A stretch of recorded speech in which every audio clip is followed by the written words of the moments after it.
So let's break down how baseball history was made. We're gonna time travel for the first time from August 26th to June 26th. Danny Jansen stepped up to the plate for the Toronto Blue Jays. We've got a 0-0 score, and here are their records.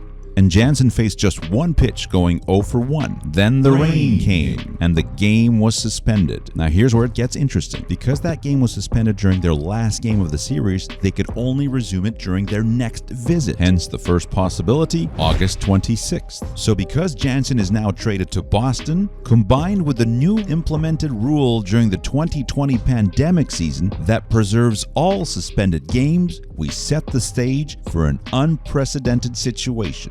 Danny Jansen in a Boston Red Sox uniform versus a Boston Red Sox pitcher. Pinch hitting for the Blue Jays, Danny Jansen. Obviously not. We'll need a pinch hitter. So Dalton Varsho steps up to pinch hit for Jansen, completing the at-bat. Now Varsho strikes out, but here's the real kicker. Now Danny Jansen gets to participate in the batting order for both teams in the same inning. In the top of the second for the Blue Jays, in the bottom of the second for the Red Sox in his first at-bat.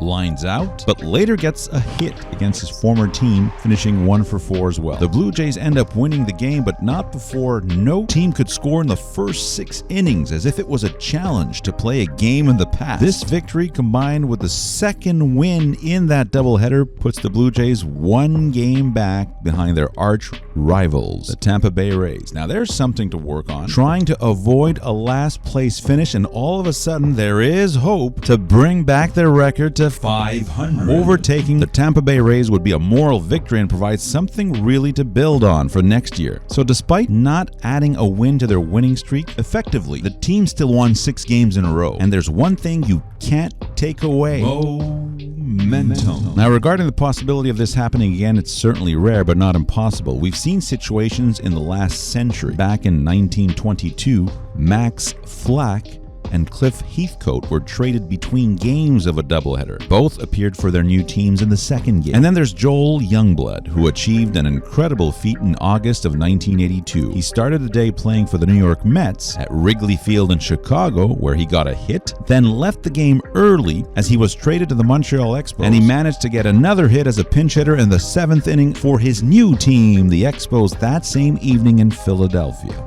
So for this to really happen on the same calendar day in a single game, several factors would need to align. And since it's never happened in over a century, even with the new rule, it's still not likely to happen on the same calendar day. So for Danny Jansen, this will be his unique mark in MLB history. Look at that box score. He's on both sides of the box score.